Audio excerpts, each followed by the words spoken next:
Well, hello, ladies and gentlemen. Welcome back to Grizzly Bear Sims YouTube channel. We are on Lawfolds because today is Tuesday, and that's when we watch Lawfolds. This is episode number 15, and if you've been following along with the series, then you know that we have been working the last several episodes down here in our hay meadow, getting the grass cut, getting it tethered, getting it what's the next step? Getting it raked. And today we're going to load bales and get these bales moved into storage. So depending on how much time we have, will indicate more or less just what we see or what you'll see of this process. I'm not going to do all of the bells, and for those that were interested in a bell count, 106 bells came off of this field, so pretty incredible amount of grass and such. So we'll go ahead and turn that guy off because we're gonna load up a few bells here with our trusty telehandler, and hopefully my bell handling skills are up to snuff. So I hope you're having a wonderful day, wonderful afternoon, wonderful evening, depending on when you're watching it. You know, some of you guys on the other side of the pond from me watch my videos in at your lunchtime. So I appreciate you. I appreciate you doing that. I appreciate you tuning into the channel for a new video each and every day. So hopefully I don't disappoint you on getting videos released and everything. I do try to make sure that there is a video for you to watch each and every day. So I've got a new project at work that I suppose I will just say, TBA, to be announced, as to whether or not it's going to affect things right now. I don't really know. So time will tell. Of course, I don't work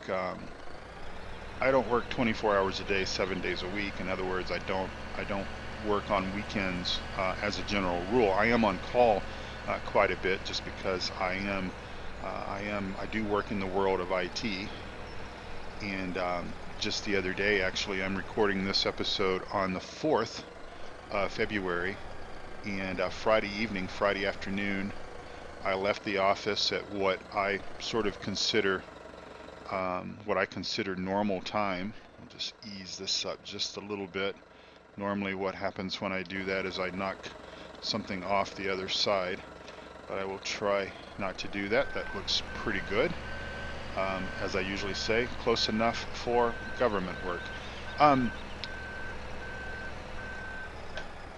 I left the office on Friday the 3rd of February, and we had just flipped on the multiplayer server. So let me finish this story because I have a habit of forgetting my thoughts. Anyway, so I get home from work on Friday the 3rd, and I wasn't in the door.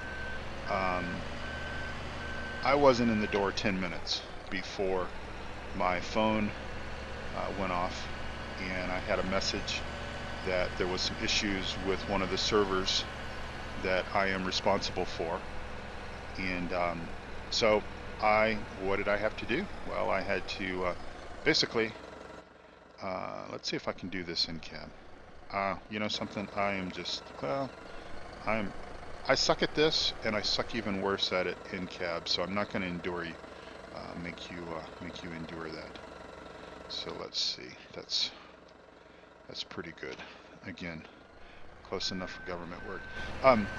So I get in and get in the door, phone goes off, got to go back to the office. Well, I had just actually logged on to the multiplayer server, and so ended up having to basically head out of the house for another almost 2 hours. It was a couple of hours. There was an issue, and got it addressed, got it going, and all the users are happy and everything. So, but anyway, so about the multiplayer server. So if you watch the episode of Lawfolds on Saturday, the 4th of February, the same day that I'm recording this, then you know that I set up my multiplayer server for FS17. It's something that I had for 15, and we just had some problems with it, and cycled through, I don't know, what seemed like about two or three different hosts before I finally found a host that was reliable enough that anytime you had more than, I don't know, 1 or 2 or 3 people on at a time, it wouldn't bring things to its knees. Is that on good enough? I think so.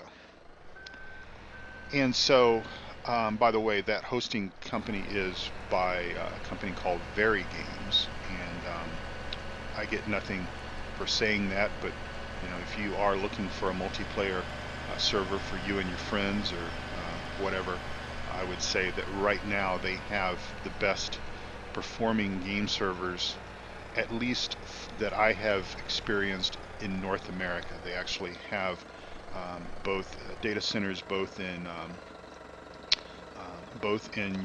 Europe someplace, and also in the U.S. I think in the U.S. I think they're somewhere on the east side of the country. Anywho,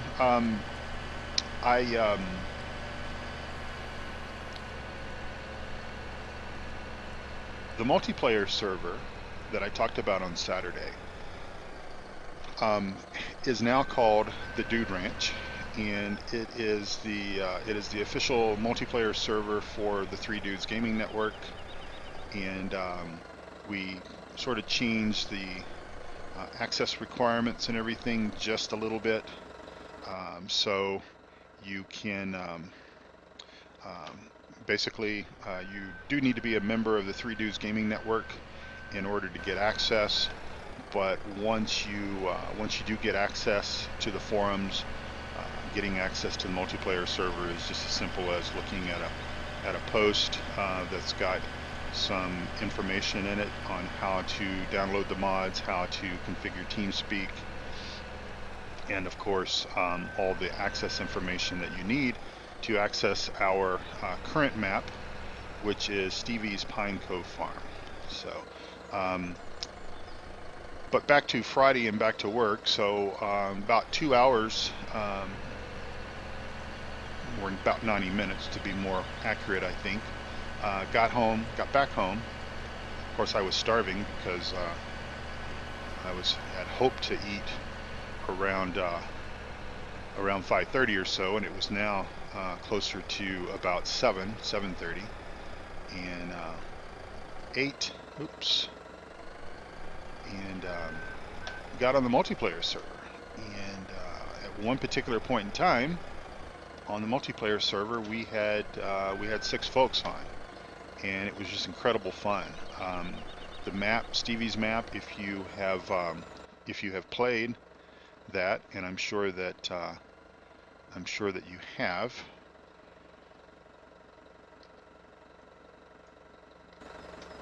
let's see what's going on. Push that up just a little bit more there.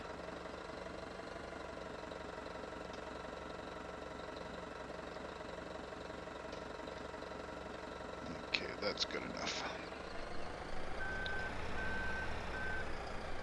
Let me just jump out. We'll jump in this other tractor here.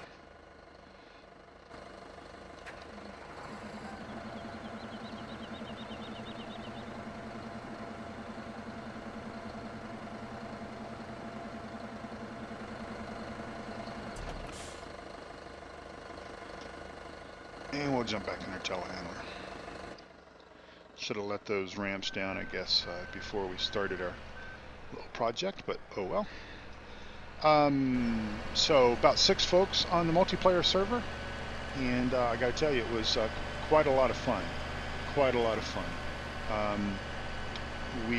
Stevie's map, if you are familiar with Pine Cove Farm, then you know it is roughly based off of Goldcrest Valley, meaning he used the Goldcrest Valley base map to create Pine Cove Farm, but it looks nothing like Goldcrest Valley.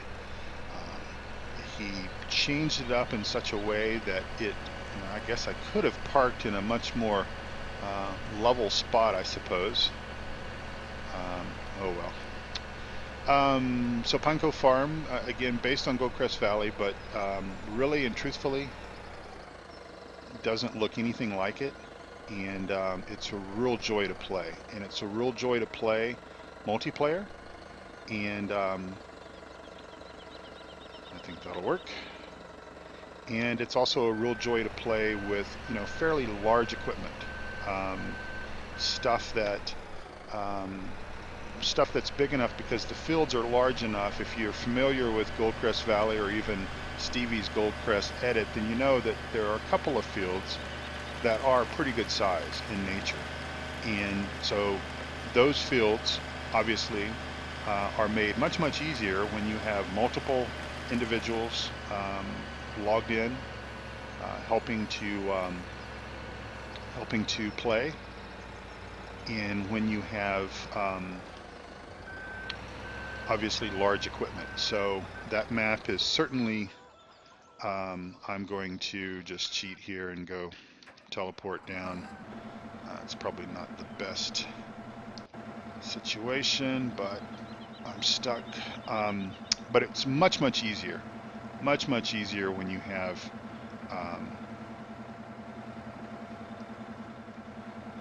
multiple people. At one point, I was fertilizing one of the fields, and I took a screenshot, and we had well, let's see, we had 3 tractors in the field fertilizing. I was fertilizing, 2 tractors were plowing, and then we had 2 other guys doing other tasks that obviously needed to be done there on the farm, and everybody working together, and it was just a truly amazing thing. It was a beautiful thing. So I guess I could have put one more bell maybe on the back end there, but oh well, I think this will be fine. So 106 bales of hay that we got off this field, so that's pretty impressive. I doubt very seriously if we're going to need to bale any more grass for our sheep here. Even though we do have quite a number of sheep, I don't think that number is going to cause us, at least for this season, to need to get more grass, because again, it's sort of as I try to undo these and talk at the same time, bear with me.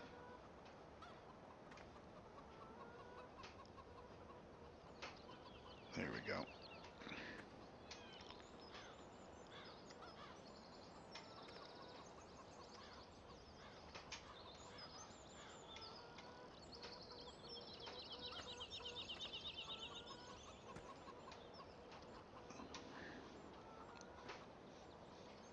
Okay, I think that's got all of the bells undone, and let's get into our Manitou here and get those things unloaded.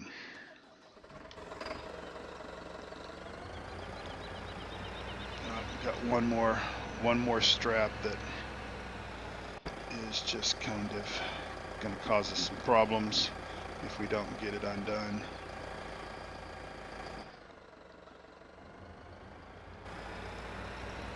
And I think that the true score is going to be whether or not I'm able to get all of these bells unloaded and stacked without losing a bell. So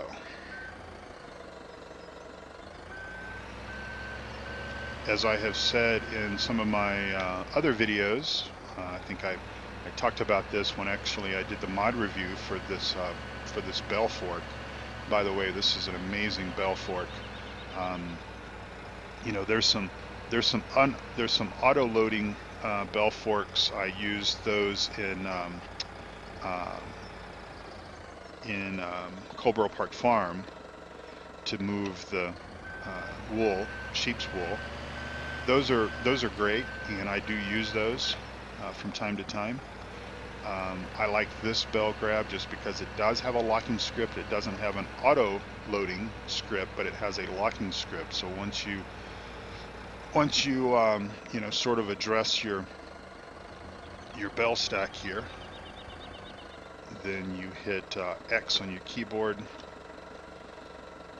and then gently lift and move, and the bells will stay put there. And so that, considering that I sort of have two left hands, and that actually that was an interesting conversation last night on the multiplayer server, was that one of our members had asked if we would do any logging, forestry on the map, and that certainly, you know, if users want to do some forestry on Pine Cove Farm, we'll certainly get the equipment if that's what people want to do. But I think everybody that was on the server at that particular point in time, and like I said, it was about 5 people, I think, at that time, pretty much all said, well, let's see, you know, forestry really doesn't interest me. I've got 2 left hands, or I've got you know, I don't have the proper controls. I mean, a lot of folks, actually a lot of folks, you know, still use keyboard and mouse. A lot of folks have controllers, but actually still prefer keyboard and mouse. Some folks have either, you know, the Xbox type controller, which, by the way, is how I started out in this playing this game. I had quite an extensive flight sim setup. You know, flight yoke, rudder pedals, some of the Go Flight hardware. If you're familiar with flight sim, and if you're familiar with the Go Flight hardware, there's some stuff that sort of emulates a 737, which is kind of one of my favorite aircraft, and had all of that, but of course, you know, couldn't really get the flight yoke to work with Farm Sim. Even as a steering wheel, it had problems. And so for I'd say for the first couple of days, I used for the first couple of days I used a Xbox, or I used a keyboard and mouse. And then when I realized that I was in fact sort of hooked on this game, on this title, and of course this was Farm Sim 15, I went down to my local computer hardware store, which happens to be Micro Center, and picked up an Xbox USB corded Xbox controller that worked with my PC. And gosh, I probably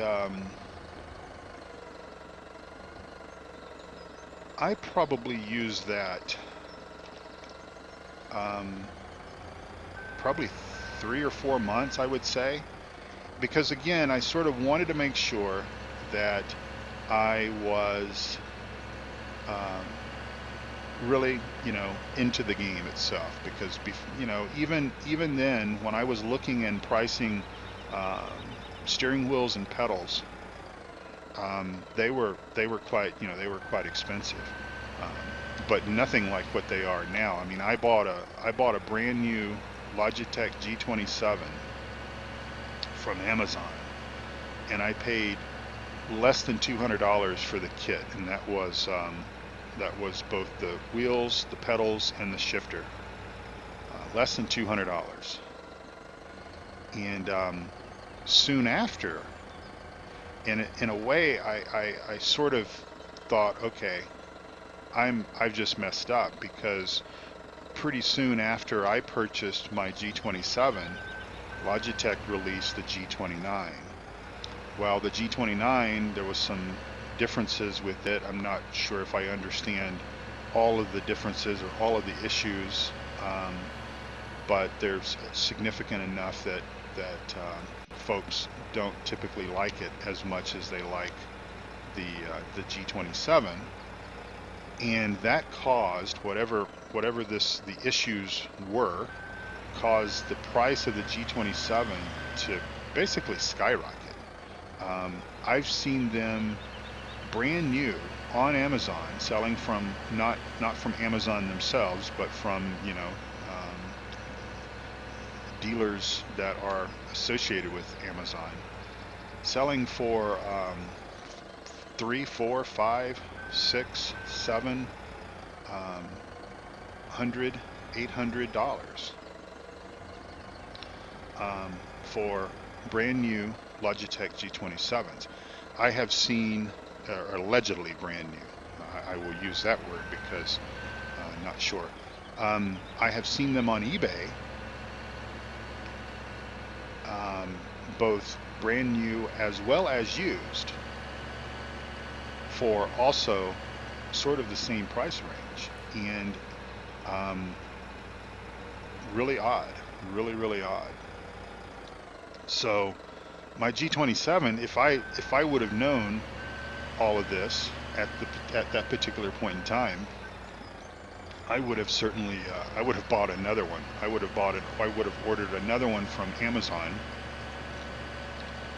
brand new, for less than $200, and would have just put it in storage, just in case. I'm not sure what drove the price up, but if anyone knows, then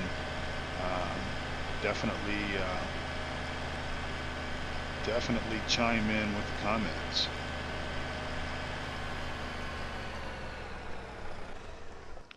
All right, we'll teleport again. I don't like to teleport, just simply because it sort of breaks the realism, but for time constraints, I'm gonna teleport, so please forgive me as I jackknife our trailer here.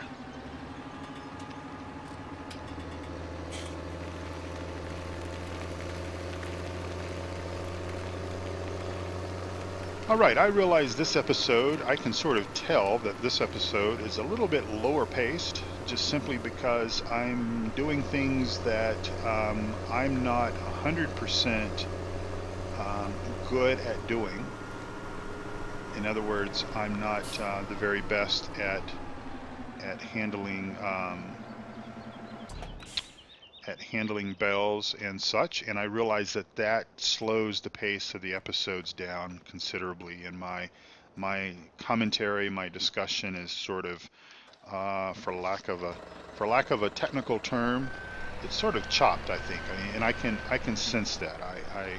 I have been I've been making enough videos long enough that I know myself, and I know how things generally are, and I know that it's sort of chopped because I'm having to very carefully approach the bell like this and do that and all this stuff, and so I know that my normal commentary style is usually pretty fast-paced, or as fast as I can potentially talk. Remember, I am from Texas, so I do tend to sometimes talk slow.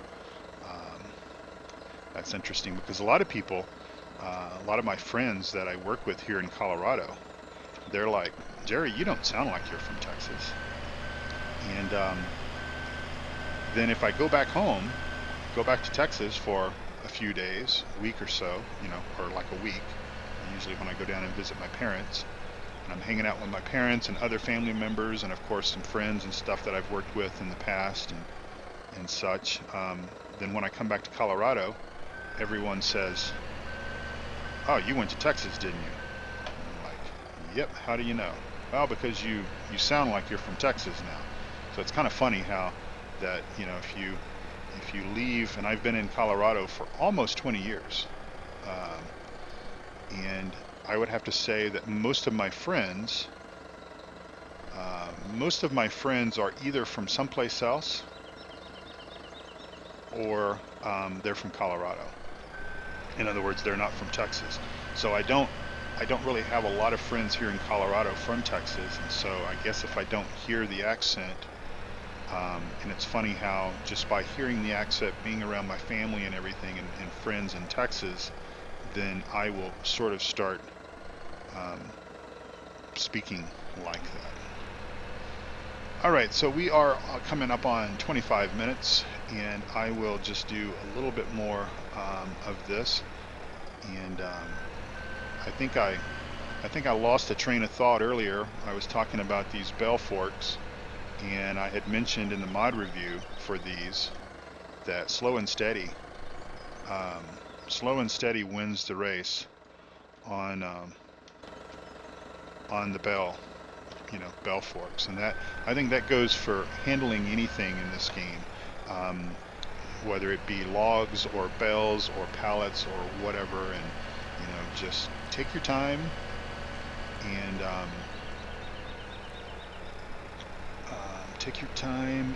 I think that obviously repetition is, of course, is always good.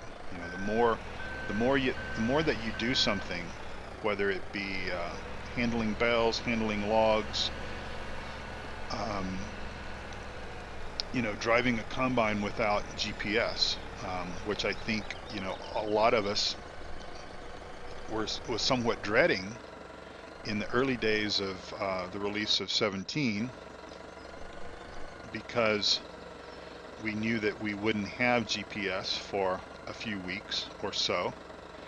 And if we had been pretty much plowing or cultivating or harvesting on Farm Sim 15 using the GPS mod, as awesome as it is, we were sort of all joking in the forums and stuff, well, I'm gonna have to learn how to drive a tractor or a combine or whatever in a straight line again. And that was very true, even for me. So, and of course I would suspect that as I sort of mentioned last week in one of the episodes, Cattle and Crops is coming out very soon. And as a matter of fact, that was a discussion on the multiplayer server last night as well. It's funny how all the different types of stuff that one can talk about when you get 4, 5, 6 people gathered together. But although Cattle and Crops will basically support the mod community, I think that common sense says, at least for the release of what we're going to see in the spring, and that's going to be that's not going to be the full featured game with all the bells and whistles, including a lot of mods, maybe not any mods at that particular point in time, but we will have to, unless they've built, now if they're smart, they may have built GPS functionality, or what we know of GPS functionality, they would have built that into Cattle and Crops, but maybe not. I don't know. That's just the thing. Not, we don't know what we don't know.